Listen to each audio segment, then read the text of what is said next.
Сәлем достар, сіздермен Бекзат және менің арнама қош келдіңдер. Бүгінгі видеода бізде кішкене мукбанг және де менің хейтерлерімнің, яғни жаман комментарияларға менің реакциям деп аталады. Олай болса, видеоның тақырыбына көшейік.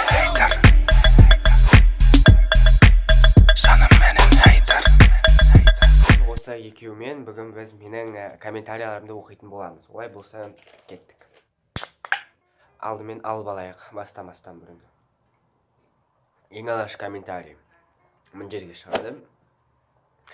Көріп тұрсыз бұл адамның не жазғанын, және менің ойымша бұндай адамдардың ешқандай тәрбиесі жоқ. Біреудің комментариясына осындай сөздер жазуға. Келесіге көшейік. Шала қазақ. Мен негізі шала қазақ емес, мен шын өмірде чисто қазақша сөйлеймін, әрине, бірақ арасында орысша сөздерді қосамын, бірақ мен видеода шала қазақпын деп айта алмаймын. Мүмкін видеода мен өзімнің ойымды дұрыс жеткізе алмаймын, сондықтан орысша қосуы мүмкін. Бірақ бұл жаман емес, өйткені орысша үйренесіңдер, короче. Келесі. Орысша менен жаман сөйлейсің ғой. Ақылдылығыда. Еще чортқа ұқсайсың. Мен орысша жаман сөйлемеймін. Мен ағылшынша да, орысша да, қазақша да жақсы сөйлеймін. Және чортқа ұқсайтыныма келетін болсақ, маған бәрібір сіздердің ойларыңызша мен кімге ұқсасам да. Главное, өзімнің қандай екенімді білемін, және мен өзімнің кім екенімді білсем болды. Мен біреуге мен андай, мен мұндаймын деп доказать еткім келмейді. Не деген жаман бала, одан да Нұрлан Қаламов күшті. Мен жаман бала болатындай, менімен ешкім дос болған жоқ, менімен ешкім сөйлескен жоқ, мен өмірде қандай адам екенін білмейді. Сондықтан мен жайлы қандай да бір пікір туғызуға болмайды. Нұрлан Қаламов күшті. Мен ондай блогер бар екенін білем, бірақ оның видеоларын көрмеймін. Келесі.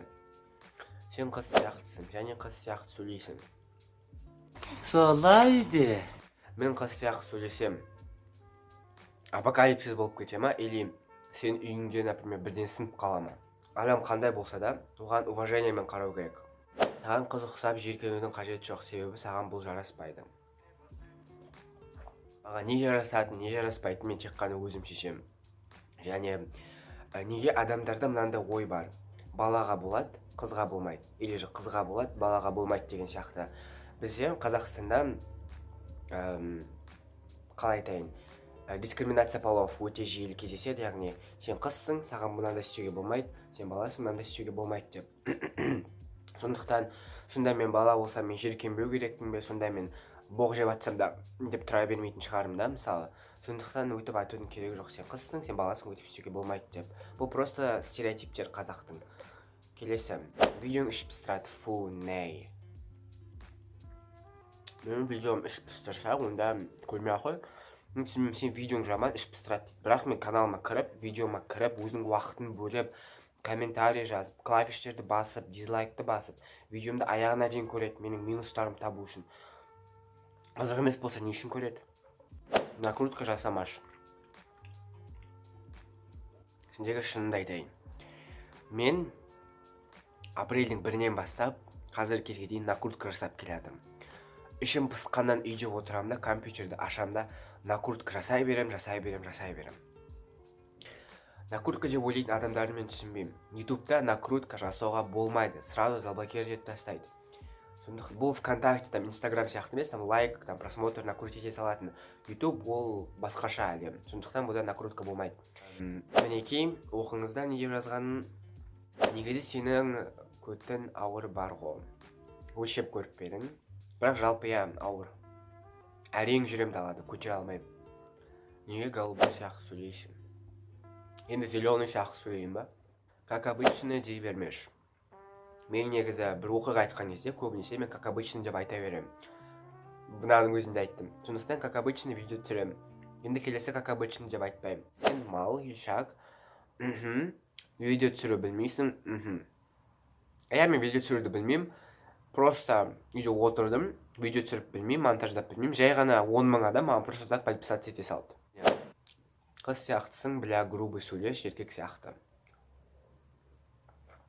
Сендерге тағы да айтайын. Егер де менің поведением, менің істеген ісім, түсірген видеом ұнамаса өзіңіздің уақытыңызды бөліп мені жамандап балағаттамай қойыңыздар. Мен сіздердің комментарияларыңызды оқымаймын сірә. Тек қана мені қолдайтын, мені молодец, видеоң күшті, сен видеоң ұнайды, жарайсың, алға дами бер дейтін адамдарға ғана оқып соларға лайк басамын. Осындай жаман комментарий жазатын адамдарды мен просто заблокировать етіп тастаймын. Түсіре алмасаң қойсай. Жарайды? Ол мен подписчик жинадым. Түсіре алмайды екенмін, енді видео түсірмеймін. Барлықтарыңа сау болыңдар. Мінекей достар, видеомыз аяғына да жетті. Адамдардың қандай екенін көрдіңіздер. Менен де жаман адамдар бар. Интернеттің бір жаманы, өзіңе өтірік ат аша салып, любой адамның комментариясын жазып, ол адамды балағаттай салу оңай. Сен блогер болсаң, немесе обычный адам болсаң, саған жыны келетін адамдар болса, просто назар аударма. Тек қана өзіңнің арманыңа жүре бер. Бұндай адамдар просто көре алмайды дейін ба, қалай айтайын. Сіз қандайсыз, солай өмір сүріңіз. Біреудің иіріміне барып, біреу саған мынандай бол десе, ондай бола салмау керек. Ондай бола салмауыңыз керек. Сіз қандайсыз, сондайсыз. Құдай сізді қалай жаратты, сондай болыңыз. Біреу үшін өзгеріп, мен андай болуым керек, мындай болуым керек деп ойламаңыз ешқашан. Ешкімнің ешкімге жаман сөз жазатын құқығы жоқ. Тіпті заң бар, осындай сөз жазған адамды соттауға болады. Сондықтан бұл вообще заңсыздық. Сондықтан деген сөз көп айтам. Осы видео сендерге ұнайды деген ойдамын. Онан соң сұрақтың жауаптарын белгісін басып, менің арнама тіркеліп, колокольчик басып кетіңіздер. Егер де тағы да осындай сөйлейтін және тамақ жейтін видеолар қаласаңыздар, комментарияға жазып кетіңіздер. Келеді тыста, айтылар қысқа, не болса сол